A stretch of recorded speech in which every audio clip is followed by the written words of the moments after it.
Have you ever looked at one of your large garden beds that you wanted to make changes to, but felt completely overwhelmed not knowing where to even begin?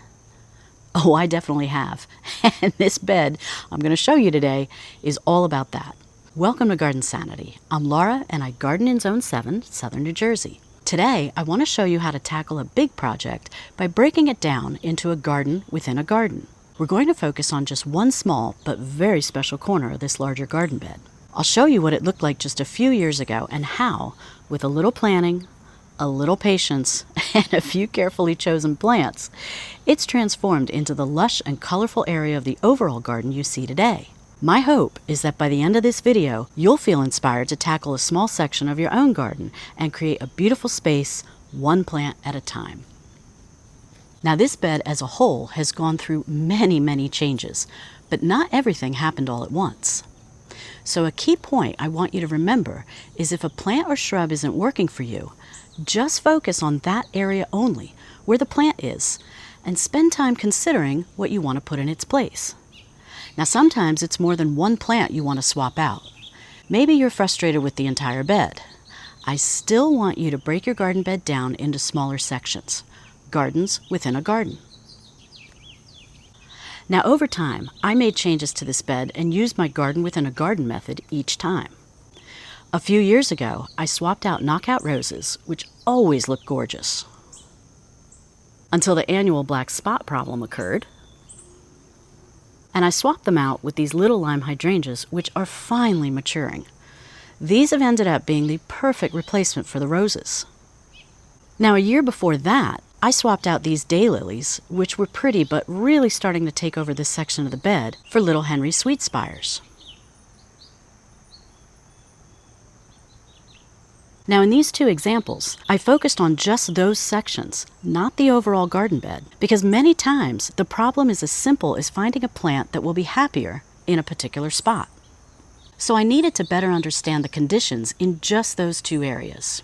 Here, for example, where the little Henry sweet spires are, is a partly sunny area, but it's also very moist. Now, that's perfect conditions for these sweet spires. Whereas this area for the little limes is mostly in full sun, including some harsh afternoon sun. But these little limes get a good amount of water from the sprinklers, and they're happy about it. Unlike the roses, which had been here previously, which prefer not to have their leaves watered at all, because that contributes to black spot on roses. So before you replace a plant, do these three things. First, understand why the plant isn't working. Then figure out what the existing conditions are: sun, shade, moisture, dry soil. Second, think about what you don't like about the plant you want to remove. Is the height too low? Does it spread too much? Is it getting black spot? Is the bloom time too short? Be very critical. And third, dream up your wish list for the new plant. For example, I chose the little Henry sweet spires because I wanted plants taller than the daylilies I was replacing. Plus, I wanted multi-season interests that would include spring flowers, plus fall color. I also added perennial ageratum, which provides fall flowers against the changing foliage of the little Henry sweet spire. So this garden within a garden is a much improved space. Now, for the knockout roses, I knew straight away I wanted little lime hydrangeas to mirror the other side bed, which already had little limes. Plus, I knew the little limes would be low maintenance, which I was desperate to have after dealing with the black spot on the roses in this area due to the sprinklers. And these little limes would bloom non-stop into the fall season, with the dried flowers providing winter interest among the evergreen shrubs.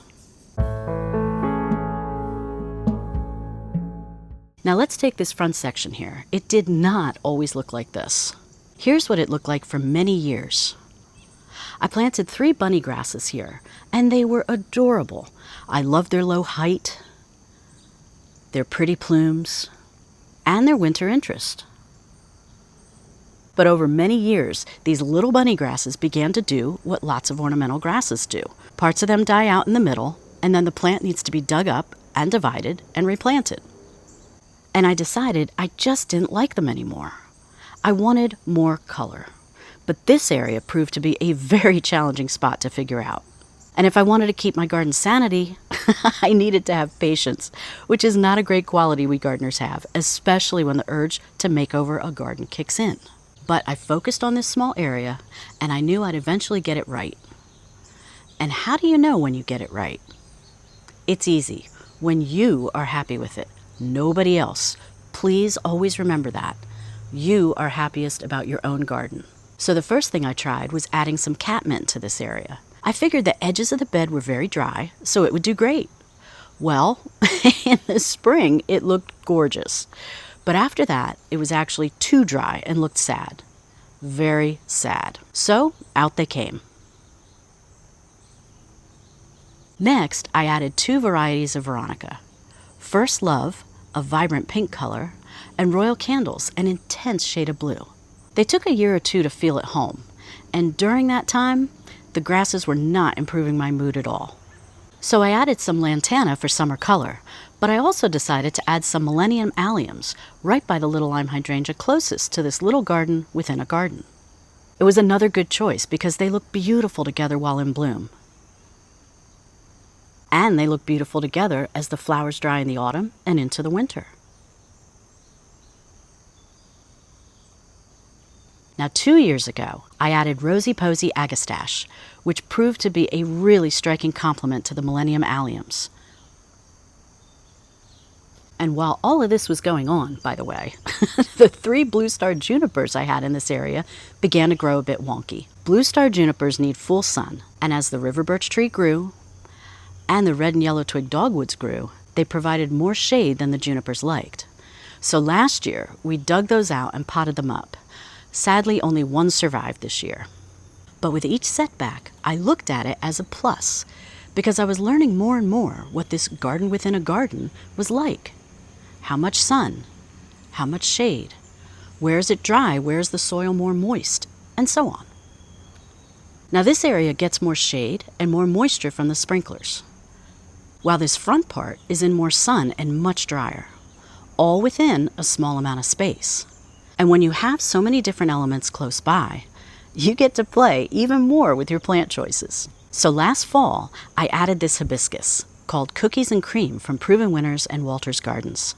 This is the perfect spot, as it does get full sun, but then it has some afternoon shade. Meanwhile, it gets a lot of moisture, which hibiscus love. Now this will get to be 3 feet tall by about 4 feet wide at maturity. The other thing I did last fall was to add Coreopsis golden needles, as this area needed a punch of color that would contrast nicely with all the muted pinks and lavenders I had already planted. I added a dark-leaved sedum called Midnight Velvet. It stands out nicely against the surrounding greenery. And I added Grape Sensation blanket flowers, also called Gaillardia, because I adore them, and I knew that also provides some nice texture and color to this area. And this particular spot, by the way, is really dry, so the blanket flowers absolutely love it here. And these pretty flowers are from seed. Last fall, I took some dried flowers of Verbena bonariensis in another part of the garden up here, and I crushed them up so that the seeds would fall in various spots to hopefully pop up here and there. And indeed, we've got some this year, but they're at the very front of the border so far. But there are some small seedlings over here. So that all happened last year in 2024, and I felt I was getting closer to what I wanted after a few years of adding plants here and there, removing a few things. So this year, 2025, I added more plants, and now I think I'm finally satisfied. In the spring, I added 3 Kramer's Red Winter Heaths, somewhat evenly spaced around this hibiscus.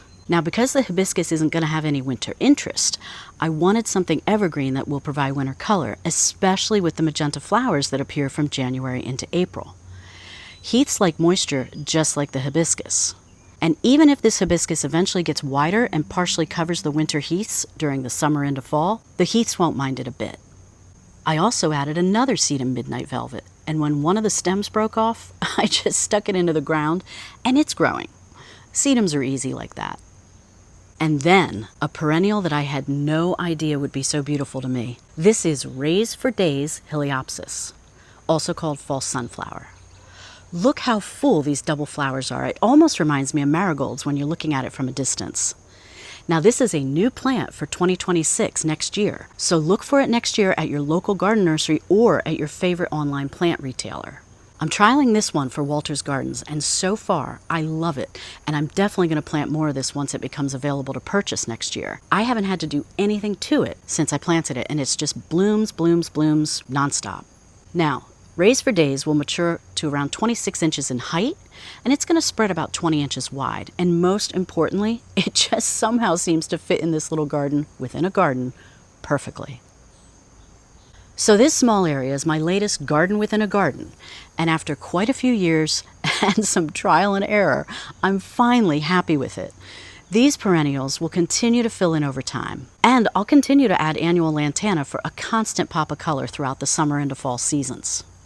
This year so far, I've seen bees, butterflies, moths, and hummingbirds visiting these plants, so I know the pollinators are happy too. I hope this video has inspired you to garden within a garden when you want to make over your garden beds. By working on a small section of your own garden, you can create a beautiful space, one plant at a time. Until next time, happy gardening.